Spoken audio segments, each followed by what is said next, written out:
Welcome friends, welcome to iTech Tamil. Today video நம்ம என்ன பார்க்க போகிறோம்னா, ஆல்ரெடி வந்து பார்த்திங்கன்னா நம்ம ஆப்டிமைசேஷன் டெக்னிக் அப்படின்னா என்ன, அதை யூஸ் பண்ணி நம்ம வந்து எப்படி நம்மளுடைய ரெஸ்பான்ஸை வந்து பெட்டராக எடுக்கணும் அப்படின்றத நம்ம வந்து பார்த்துருந்தோம். இப்போ வந்து பார்த்திங்கன்னா நான் வந்து இன்னொரு அனாலிசிஸ் வந்து பண்ண போகிறோம். இது வந்து பார்த்திங்கன்னா மாண்டி கார்லோ அனாலிசிஸ் அப்படின்னு சொல்லுவாங்க. இந்த அனாலிசிஸ் நம்ம எதுக்கு பண்ணுறோம்னா, இப்போ வந்து பார்த்திங்கன்னா எனக்கு ஒரு சாம்பிள் மட்டும் தான் இருக்குது. இப்போ வந்து பார்த்திங்கன்னா நம்ம வந்து அந்த அனாலிசிஸ் பண்ணணும், நம்ம வந்து ஆப்டிமைசேஷன் பண்ணும்போது எனக்கு என்னென்னா பெஸ்ட்டு ஐட்ரேஷன் ஏதாச்சும் ஒரு பெஸ்ட்டு தான் வந்து எனக்கு கொடுத்துச்சு. எனக்கு வந்து பார்த்திங்கன்னா இப்போ வந்து ஒரு நம்பர் ஆஃப் ஒரு 50 ஐட்ரேஷன் இருக்குது. அந்த 50 ஐட்ரேஷனில் ஏதாச்சும் ஒன்றா வந்து பெஸ்ட்டாக நான் செலக்ட் பண்ணணும். அதுக்கடுத்து வந்து பார்த்திங்கன்னா நம்மளுடைய கிடைக்கிற காம்போனன்ஸோட வேல்யூலாம் வந்து பார்த்திங்கன்னா டாலரன்ஸ்லாம் வந்து அதிகமாக இருக்கும். ஸோ அப்போ அந்த டாலரன்ஸ் இப்போ 2 to 5 ஏதாச்சும் ஒரு டாலரன்ஸில் நமக்கு வந்து எந்த வேல்யூஸ் வந்து பெஸ்ட்டு சூட்டபிள் வேல்யூஸாக இருக்கும் அப்படின்றத நம்ம வந்து பண்ணுறது தான் இந்த மாண்டி கார்லோ அனாலிசிஸ் போகிறோம். எக்ஸாம்பிளுக்கு வந்து பார்த்திங்கன்னா இந்த பொசிஷன் ஹைரார்க்கியில் வந்து பார்த்திங்கன்னா இங்கே வந்து 1.8 இருக்கா. இப்போ இந்த 1.8 to 1.8 இருந்துச்சுன்னா எனக்கு பெஸ்ட்டாக இருக்கும்ல. ஸோ அப்போ வந்து பார்த்திங்கன்னா நம்மளுடைய வெளியே கிடைக்கிற காம்போனன்ட்ஸ் எல்லாம் எப்படி இருக்கணும், நமக்கு வந்து பார்த்திங்கன்னா 1.8 nano farad plus or minus 2% tolerance, இல்லை 5% டாலரன்ஸ், இல்லை 1% டாலரன்ஸ் இருக்கும். அப்போ வந்து பார்த்திங்கன்னா அந்த டாலரன்ஸை பேஸ் பண்ணி எப்படி வேரியேஷன்ஸ் வந்து நமக்கு இருக்கும் அதையும் வந்து பார்த்திங்கன்னா நம்ம வந்து ஃபைண்ட் அவுட் பண்ணலாம். அதுக்கு தான் வந்து பார்த்திங்கன்னா இந்த மாண்டி கார்லோ அனாலிசிஸ் வந்து போகிறோம். இதில் நத்திங் பட் நம்ம என்ன பண்ண போகிறோம்னா, மாண்டி கார்லோ அனாலிசிஸ் பண்ணி நமக்கு வந்து பார்த்திங்கன்னா சாம்பிள்ஸ் வந்து அதிகமாக இருக்கும். அதில் வந்து நமக்கு எந்த சாம்பிள்ஸ் வந்து பெஸ்ட்டாக இருக்கும். இப்போ என்னுடைய 1.82 அப்படின்றது 1.81 இருந்தால் எனக்கு என்ன ரெஸ்பான்ஸ் கிடைக்கும். ஸோ அந்த மாதிரி தான் நம்ம வந்து பார்த்திங்கன்னா இந்த அனாலிசிஸ் வந்து பார்க்க போகிறோம். இப்போ வந்து பார்த்திங்கன்னா திருப்பி வந்து நம்ம வந்து பார்த்திங்கன்னா நம்மளுடைய சர்க்யூட்டுக்கு போயிடும். ஸோ இது வந்து பார்த்திங்கன்னா ஆப்டிமைசேஷன் டெக்னிக் இருக்குல்ல. ஸோ இப்போ வந்து நான் என்ன செய்யணும்னா, இதை அப்படியே வந்து காப்பி பண்ணிட்டு திருப்பி வந்து பேஸ்ட் பண்ணுறேன். இதை என்ன நேம் வந்து பார்த்திங்கன்னா நான் வந்து வேறு நேம் கொடுக்க போகிறேன். ஹைபாஸ் ஃபில்டர் மாண்டி கார்லோ அப்படின்னு சொல்லி கொடுக்குறேன். எம்சின்னு கொடுத்துட்டு சேவ் கொடுக்குறேன். ஓகேவா, மாண்டி கார்லோ அனாலிசிஸ் MCA அப்படின்னு சொல்லி கொடுக்குறேன். ஸோ இங்கே வந்து பார்த்திங்கன்னா நோ ஹைரார்க்கி கொடுத்துருக்கேன் இன்க்ளூடடில். அதுக்கடுத்து வந்து பார்த்திங்கன்னா இதெல்லாம் கொடுத்துட்டு ஓகேன்னு கொடுத்துட்டிங்கன்னா உங்களுக்கு வந்து பார்த்திங்கன்னா சேம் ஃபோல்டர் ஹைபாஸ் ஃபில்டர் இருக்குல்ல, அதுலேயே வந்து பார்த்திங்கன்னா எனக்கு மாண்டி கார்லோ அனாலிசிஸில் ஒரு விண்டோ வந்துருச்சு. இப்போ இதை ஓப்பன் பண்ணிக்கோங்க. இதை ஓப்பன் பண்ணிட்டு இப்போ வந்து பார்த்திங்கன்னா நம்ம வந்து என்ன செய்ய போகிறோம்னா, இப்போ வந்து நம்ம வந்து மாண்டி கார்லோ அனாலிசிஸை நம்ம வந்து இப்போ வந்து MCAக்குள்ளே ஓப்பன் பண்ணிக்கிறோம். ஓகேவா. ஸோ இப்போ இதில் என்ன செய்யணும், நம்ம ஆப்டிமைசேஷன் இதையும் செட் ஆஃப் கோல்ஸ் ரெண்டையும் வந்து எடுத்து விட்டுட்டு இங்கே வந்து பார்த்திங்கன்னா நம்ம வந்து மாண்டி கார்லோ அப்படின்னு சொல்லி ஒரு பேனல் இருக்கும். ஸோ அப்படி இல்லைனா நம்ம வந்து என்ன செய்யலாம்னா, இங்கே வந்து பார்த்திங்கன்னா நமக்கு இதில் போயிட்டு நமக்கு வந்து பார்த்திங்கன்னா அனாலிசிஸ் விண்டோஸ் நிறையா இருக்கா. இதில் வந்து பார்த்திங்கன்னா சிமுலேஷன் பேராமீட்டர்ஸ் அப்படின்னு சொல்லி இருக்கா. இதுலேயே வந்து பார்த்திங்கன்னா நம்ம வந்து இப்போ வந்து ஆப்டிமைசேஷன் டெக்னிக் யூஸ் பண்ணல. இங்கே இருக்குது இந்த இருக்குல்ல ஆப்டிமைசேஷன் ஸ்டாட்டிஸ்டிக்ஸ் DOE, இதில் செட் பண்ண இதுலேயும் நம்ம வந்து பார்த்திங்கன்னா மாண்டி கார்லோன்னு சொல்லி ஒரு பேனல் இருக்கும். ஓகே, இது ரெண்டுமே சேம் தான். நம்ம என்னென்னா நம்ம வந்து டேரெக்டாக நேம் கொடுத்து நம்ம செலக்ட் பண்ணலாம். அப்படி இல்லைனா இதில் போனீங்கன்னா நமக்கு வந்து இங்கே இருக்கும். இங்கே வந்து பார்த்திங்கன்னா இங்கே சிமுலேஷன் இன்ஸ்டன்ஸ் நேம் என்ன அப்படின்னு சொல்லி கேட்டிருக்கு. ஸோ இங்கே நம்ம இன்ஸ்டன்ஸ் நேம் என்ன கொடுத்துருக்கோம், SP1. ஏன்னா இந்த SP1 அப்படின்றத நான் இங்கேருந்து எடுக்கிறேன்னா நத்திங் பட் நம்மளுடைய இந்த இங்கே பேராமீட்டர் இருக்குல்ல, இந்த பேராமீட்டரில் நான் சிமுலேஷன் என்ன பண்ண போகிறோனோ அதை தான் வந்து பார்த்திங்கன்னா SP1 அப்படின்னு கொடுத்துருக்கேன். அதுக்கடுத்து நம்பர் ஆஃப் ஐட்ரேஷன் வந்து பார்த்திங்கன்னா 250 ஐட்ரேஷன்ஸ் வந்து கொடுத்துருக்கேன்.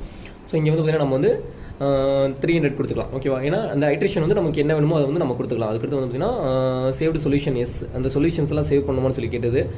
அதுக்கடுத்து அதை வந்து அப்டேட் பண்ணுமா கேட்குது. நம்ம நோன் கொடுத்துருக்கோம். ஸோ அப்போ வந்து பார்த்திங்கன்னா இதெல்லாம் கொடுத்துட்டு நம்ம வந்து இப்போ என்ன செய்ய போகிறோம்னா, நம்ம ஜஸ்ட் வந்து பார்த்திங்கன்னா சேவ் கொடுத்துட்டு இப்போ வந்து பார்த்திங்கன்னா இங்கே வந்து ரன் அப்படின்ற சிமுலேஷன் அப்படின்னு சொல்லி ஒரு ஆப்ஷன் இருக்கா. இந்த சிமுலேஷன் ஆப்ஷன் வந்து நான் கொடுக்க போகிறேன். கொடுத்தோம்னா நமக்கு வராது. ஏன்னா வந்து பார்த்திங்கன்னா நமக்கு வந்து ஆப்டிமைசேஷன் டெக்னிக்கில் நம்ம வந்து இது பண்ணவே இல்லை. வெயிட் பண்ணுங்கள். ஆக்சுவலாக இது கொடுக்கக்கூடாது. இதை மினிமைஸ் பண்ணிட்டு இங்கே வந்து பார்த்திங்கன்னா இங்கே என்ன வந்திருக்கு, நமக்கு எரர் எதுவும் வந்திருக்கா, வரல. ஆனால் சிமுலேட் மட்டும் ஆயிருக்குன்னு வந்திருக்கு. நம்ம வந்து இதை வந்து பார்த்திங்கன்னா நம்ம வந்து ஆல்ரெடி நம்ம ஆப்டிமைசேஷனுக்கு சில வேரியபிளை வந்து நம்ம இது பண்ணோம்னா அதே மாதிரி வந்து பார்த்திங்கன்னா இதை வந்து சிமுலேஷன் வேரியபிள் செட்டப்பில் போயிட்டு இந்த ஸ்டாட்டிஸ்டிக்ஸ் இருக்குல்ல, ஆல்ரெடி ஆப்டிமைசேஷன் நம்ம வந்து எனேபிள் பண்ணி வச்சிருக்கோம். வந்து ஸ்டாட்டிஸ்டிக்ஸில் போயிட்டு இதை ஃபுல்லாத்தையும் நம்ம எனேபிள் பண்ணணும். இங்கே வந்து பார்த்திங்கன்னா இது வந்து டிசேபிள் இருக்கும். நம்ம வந்து இது ஃபுல்லாத்தையும் எனேபிள் கொடுக்கணும். ஓகேவா. கொடுத்துட்டு இங்கே வந்து பார்த்திங்கன்னா காஷியனா என்ன டைப் ஆஃப் இது வேணும் அப்படின்னு சொல்லி கேட்குது. மெத்தட் என்ன டைப் ஆஃப் ஃபில்டர் வேணும் நமக்கு வந்து பார்த்திங்கன்னா இங்கே வந்து காஷியன்னே இருக்கட்டும். அதுக்கடுத்து வந்து பார்த்திங்கன்னா இந்த டாலரன்ஸ் இருக்குல்ல, இது வந்து பார்த்திங்கன்னா 5% இருக்கும். நம்ம வந்து ஸ்டாண்டர்ட் டிவியேஷன் வந்து பார்த்திங்கன்னா ப்ளஸ் ஆர் மைனஸ் பர்சன்டேஜ்லையும் கொடுத்துக்கலாம். இல்லை வந்து 0.1 இங்கே வந்து பார்த்திங்கன்னா 5% தான் எடுக்கும் இது வந்து. அதனால் வந்து பார்த்திங்கன்னா ப்ளஸ் ஆர் மைனஸ் 0.12 அப்படின்றத டாலரன்ஸ்குள்ளே நம்ம வந்து வச்சுருக்கோம். ஓகேவா. மின்மேக்ஸ் எவ்வளோ இருக்குன்னு சொல்லி கேட்டிருக்கோம். ஓகேவா. நம்ம வந்து இந்த டாலரன்ஸ்குள்ளே இருக்கும். இது 2.3 ப்ளஸ் 0.12, அதுக்கடுத்து வந்து 2.3 மைனஸ் 0.12 இந்த இதை வந்து இது பண்ணி தான் நமக்கு வந்து பார்த்திங்கன்னா இந்த மின்மேக்ஸை வந்து நம்ம அப்டேட் பண்ணிக்கலாம். இப்போ வந்து நான் கொடுத்துட்டேன். இதை கொடுத்துட்டு இப்போ வந்து பார்த்திங்கன்னா இப்போ வந்து நம்ம வந்து நார்மலாக சிமுலேட் பண்ணலாம்.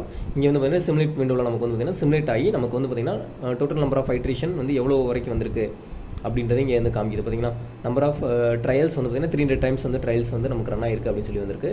ஸோ இதை வந்து பார்த்திங்கன்னா நம்ம மினிமைஸ் பண்ணிடலாம். இப்போ வந்து பார்த்திங்கன்னா நமக்கு இந்த டேட்டா டிஸ்பிளே விண்டோவில் வந்து நான் வந்து S11 வந்து நான் வந்து பிளாட் பண்ண போகிறேன். ஸோ ஓகே டிபிஎம்மில் கொடுத்துட்டு ஓகே கொடுக்குறேன். இங்கே வந்து பார்த்திங்கன்னா எனக்கு எப்படி ரெஸ்பான்ஸ் வந்துருக்குன்னு பார்த்தீங்களா? எனக்கு வந்து பார்த்திங்கன்னா இந்த ரெஸ்பான்ஸில் எனக்கு நிறைய ரெஸ்பான்ஸ் இருக்குது. ஓகேவா? ஐ மீன் நிறைய ரெஸ்பான்ஸ்னால் என்னென்னா நமக்கு வந்து ஒவ்வொரு ஐட்ரேஷன் இப்போ வந்து நான் 300 டைம்ஸ் கொடுத்துருக்கேன். அப்போ அந்த 300 டைம்ஸ்லையும் பார்த்தீங்கன்னா ஒவ்வொரு தடவையும் நமக்கு வந்து பிளாட் ஆன வேல்யூஸ் எல்லாம் வந்து பார்த்திங்கன்னா இங்கே வந்து டிஸ்பிளே ஆயிருக்கு. ஸோ அதான் வந்து இங்கே வந்து நமக்கு வந்து பார்க்குறோம். இப்போ வந்து பார்த்திங்கன்னா இங்கே வந்து இதை வந்து பெருசாக்கிக்கோங்க. இப்போ வந்து பார்த்திங்கன்னா இதுக்கு அடுத்து நம்ம வந்து என்ன செய்யணும், இன்னொரு இப்போ வந்து பார்த்திங்கன்னா இது நம்மளுடைய ரிட்டன் லாஸ். ஓகேவா? இப்போ வந்து இன்செக்ஷன் லாஸ் நம்ம வந்து பார்க்க போகிறோம். அதுக்கு வந்து பார்த்திங்கன்னா S12 இதோட இதுவும் வந்து பார்த்திங்கன்னா நம்ம வந்து பார்த்துக்கலாம். இதுவும் வந்து பார்த்திங்கன்னா நமக்கு 300 டைம்ஸ் வந்து ரன் ஆகிருக்கு. ஓகேவா? இப்போ வந்து நான் மார்க்கர் வச்சேன்னா எனக்கு என்ன ஆகும்னா அந்த 300 டைம்ஸ் ரன் ஆன எல்லா வேல்யூஸையும் எனக்கு என்ன செய்யணும் காமிக்கும். This plot contains more than 25 traces. The line marker will only interpret the first 25 traces under subtraces contained in the plot அப்படின்னு சொல்லி கொடுத்துருக்கோம். ஓகேவா? அப்போ வந்து பார்த்திங்கன்னா நமக்கு இங்கே இந்த ட்ரேஸ் வந்து எவ்வளோ எடுக்கணும், 25 தான் எடுக்குமா. அதனால் வந்து பார்த்திங்கன்னா இந்த 25 ரெஸ்பான்ஸ்க்கான இதை மட்டும் நமக்கு வந்து இங்கே வந்து டிஸ்பிளே பண்ணுது. ஓகே? ஸோ இப்போ வந்து இந்த மாதிரி நம்ம வந்து என்ன வேல்யூஸ் வந்து நம்ம வந்து கொடுக்கணும், இந்த மாதிரி ஐட்ரேஷன்ஸ் வந்து எப்படி பார்க்குறது அப்படின்லாம் வந்து நம்ம வந்து இதில் வந்து செலக்ட் பண்ணிக்கலாம். ஓகேவா? இதில் வந்து பார்த்திங்கன்னா ஏரியல் கொடுத்துட்டிங்கன்னா உங்களுக்கு வந்து பார்த்திங்கன்னா கிளியராக தெரியும். இப்போ வந்து பார்த்திங்கன்னா நமக்கு இந்த மாதிரி ஒரு 300 டைம்ஸ் நமக்கு ரன் ஆகி நமக்கு வந்து நிறைய ரெஸ்பான்ஸ் வந்து கிடச்சிருக்கு. அது என்னது, அந்த 0.12 இருக்குல்ல, ஒரு இண்டக்டன்ஸோடைய 0.12 அதை ஆட் ஆகுறதுனால நமக்கு எப்படி ரெஸ்பான்ஸ் கிடைக்கும். அப்போ வந்து இதை வந்து எப்படி வந்து இருக்குன்னா நிறைய நம்பர் ஆஃப் ஐட்ரேஷன்ஸ் எடுத்துகிட்டு இப்போ வந்து நமக்கு 6 காம்பனண்ட்ஸ் இருக்குது. அந்த 6 காம்பனண்ட்டையும் வந்து ஒவ்வொன்றையும் சேஞ்ச் பண்ணி வந்து பார்த்திங்கன்னா நிறைய இது ரெஸ்பான்ஸை எடுத்து நமக்கு வந்து இங்கே வந்து நிறைய ரெஸ்பான்ஸோட ரிசல்ட்ஸ் வந்து இங்கே காமிக்குது. இதில் நமக்கு எது பெஸ்ட்டாக இருக்கோ அதை வந்து நம்ம வந்து செலக்ட் பண்ணி நம்ம யூஸ் பண்ணிக்கலாம். ஓகே? ஸோ இதான் வந்து பார்த்திங்கன்னா multi called analysis. Thank you for வாட்சிங் வீடியோ. Thank you friends. இதில் ஏதாச்சும் டவுட் கீழே கமெண்ட் பண்ணுங்கள்.